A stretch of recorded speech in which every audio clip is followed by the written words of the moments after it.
and we can return now to that over-tourism in Europe story.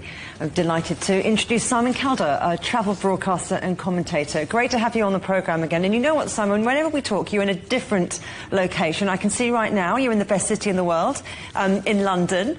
And really, you know, tourism is the very bread and butter of many of these visitor hotspots, some of which are saying numbers are sustainable and are damaging the communities. I mean, can there ever really be too much tourism?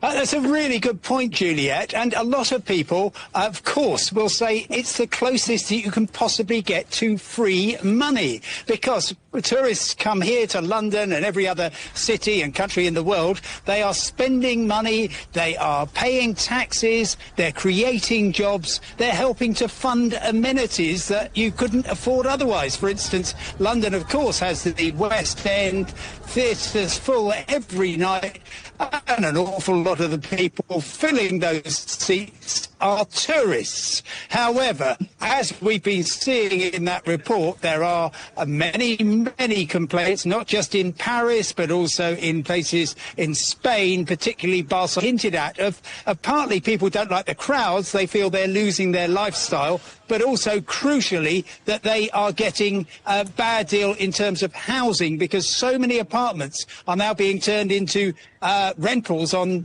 platforms such as Airbnb.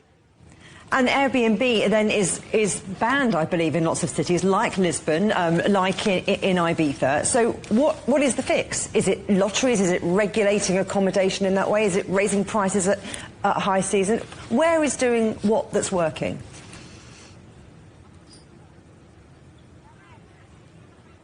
OK, well, you mentioned lotteries, and in fact the boss of Booking.com said, yeah, really good idea to allow people to visit important sites only if they win the lottery. However, I've been talking actually before this broadcast with the mayor of Dubrovnik, who probably comes up with about the best set of proposals. He is limiting cruise ships. He's saying to the cruise ships, you're not just staying, properly appreciate everything that Dubrovnik has to offer. From next year, he tells me, and you're the first to learn about this, the city walls, which are such a celebrated part of the city, you will only be able to go if you book ahead for those. And he's also limiting the number of coaches that can drop tourists off outside the beautiful old city. So that's the sort of set of policies you need. And of course, we've seen taxes at work in various places, including Venice, where they've introduced a day visitor tax on days when they think they're simply going to get too many visitors. If this is happening in those tourist hotspots, places like you mentioned, Venice, Barcelona, Paris, does it mean there are opportunities for other, maybe less visited parts of the world to cash in on tourism?